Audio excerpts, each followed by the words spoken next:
We want to welcome you to All Things Real Estate, brought to you by the GK Group. Now, here are your hosts, Brad Avergon and Gary Kelly. Good morning and welcome to All Things Real Estate, coming directly to you from WCRN, 50,000 watts of power, plus many more places on the internet. I'm Gary Kelly. I'm with Cassidy Realty Group, and I happen to be sitting today up in Maine, as you can probably tell from the sign behind me. I'm joined by the ever debonair Brad Avergon. Hey, Gary, how are you? Happy New Year. I'm great. Tell us about yourself, Brad. Well, I am a senior loan officer with Fairway Independent Mortgage. Been in the business for about 37 years, feels like decades. But it's, happy to be here and happy to be rolling into 2025. So let me ask you this. Does the senior have to do with the amount of gray hair you have? I think it does at this point. I'm just happy to have hair. Been doing this as long as I have. I do remember when I started this business, I didn't have gray hair. So there you go. Yeah, exactly. I think it's funny when people say, "Oh, yeah, he's a senior guy." Well, yeah, it's called experience. There you go. So, Brad, one of the things that strike me is as people sit and they look at New Year's, and we are recording this just into the new year. This will be going out to all the channels, so to speak, in January. One of the things people look at as a resolution. Do you do resolutions? I don't typically do resolutions. I try to do some goal setting, but I try to, I try to correct throughout the year. I don't wait till the end of the year and go, well, I won't do that again. But I try to learn from my experiences as they go along and try to make. No, I agree with you. I don't go out and set resolutions that are specific to something, goals and all that, no question about it. But as people are looking at setting their personal resolutions, one of the questions comes up, some people may want to buy a house. And, people want to buy a house. The first thing they want to do often is talk to a real estate agent. And frankly, I'm not sure that's the best play. I would agree with you, Gary. I think I think that's the exciting part is when you're talking to a real estate agent and you get excited to purchase a home. You want to run right out and go see those properties and such. But there's definitely some steps that if you do them beforehand, it's going to make your experience, I think, a lot better and everything runs smoother and help the real estate agent work with you more effectively. So, Brad, what are those steps that you would suggest from the standpoint of a seasoned loan officer at an independent mortgage company? An independent mortgage, just like Fairway, right? Right. So, having done this for as long as I have, I really think that you need to put, it's like building a house, right? You got to put the foundation in first. You can't build a house and then and not have a good foundation there. So you have to put the financial steps into place. The first thing is saying, okay, we want to buy a house. That's the easy part, right?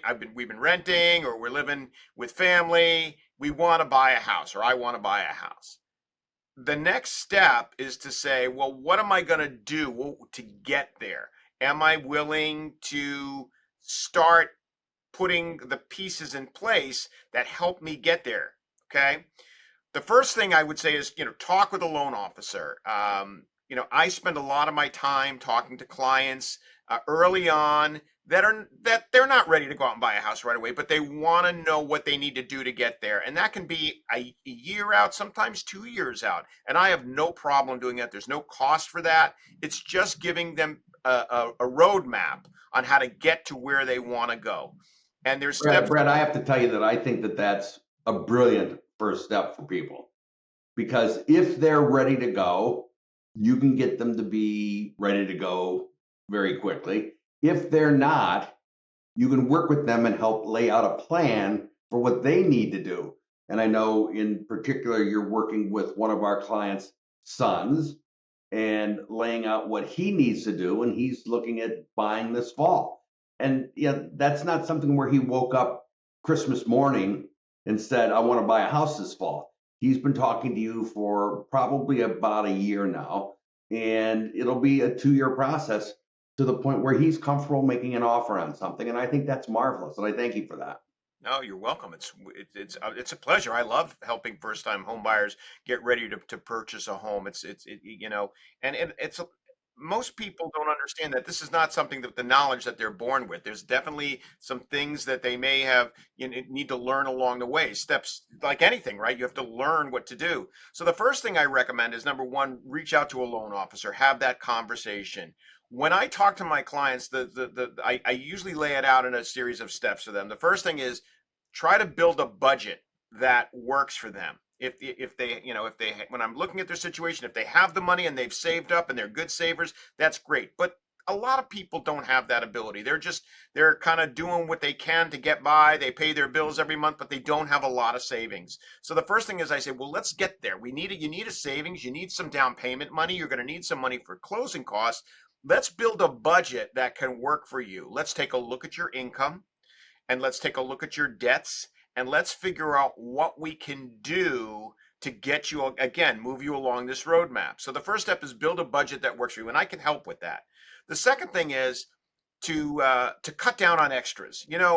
We live in a world where you got just streaming service, you've got Starbucks, you've got all these other things that cut into your daily budget. Most people think of them as little things. But really, little things add up. If you look at it, if you've got four streaming services that you supply to, and maybe a gaming app, and maybe on top of that, you've got, you're going to Starbucks, during, every day or every other day, whatever it is. Um, if you can understand what you're doing, and this is where that budgeting comes in, really taking a good look at where you're spending your money, and then the next step is well, where can we cut back? Because those funds can then go directly into a savings account, and help you get to that next step quicker. The third step is actually automate your savings account. We're all human beings. We tend to, if you put some cash in somebody's hand, sometimes it's very easy for it to go somewhere, wherever it is. It goes here, there's. We don't even keep track of it.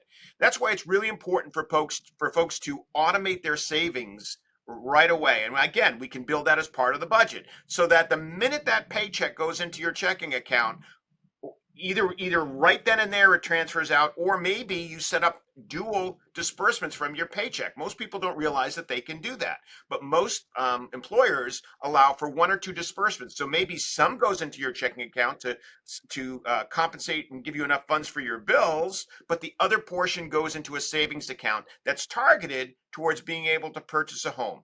The And other then thing that strikes me, Brad, is this time of year in particular. I heard a statistic over the break that most companies are either doing a pay increase or there's a salary action going on at the end of the year.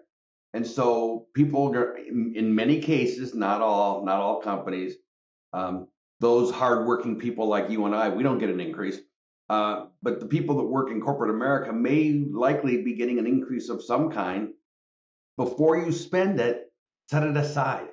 Exactly, Gary. And out of sight, out of mind. It won't make a difference. One of the funny things that I see, and this doesn't really affect what I do personally, but it's part of my mission to help clients, is I get a lot of first time home buyers that are not contributing to a 401k.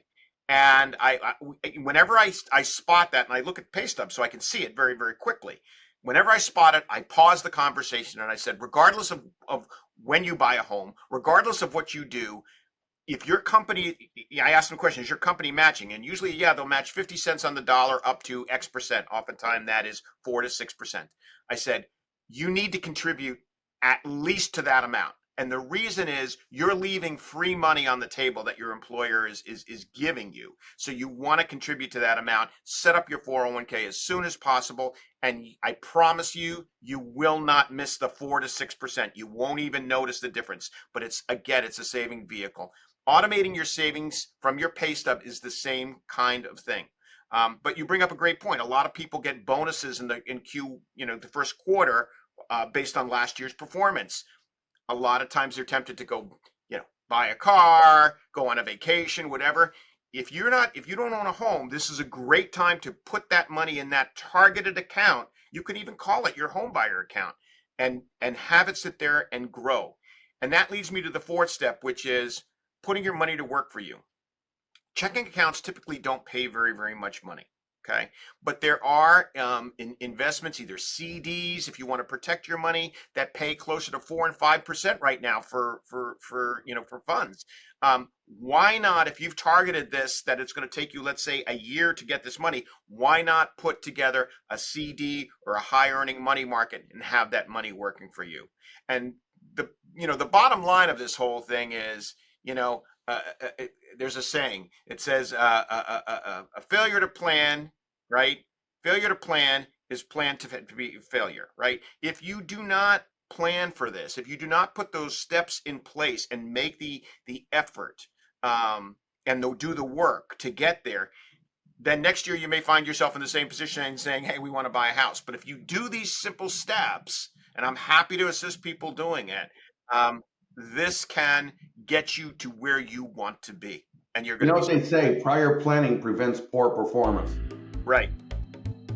Brad, let's hold that thought. We'll come back in the second half and continue. Sounds great, Gary. Thank you for watching All Things Real Estate. We'll be right back.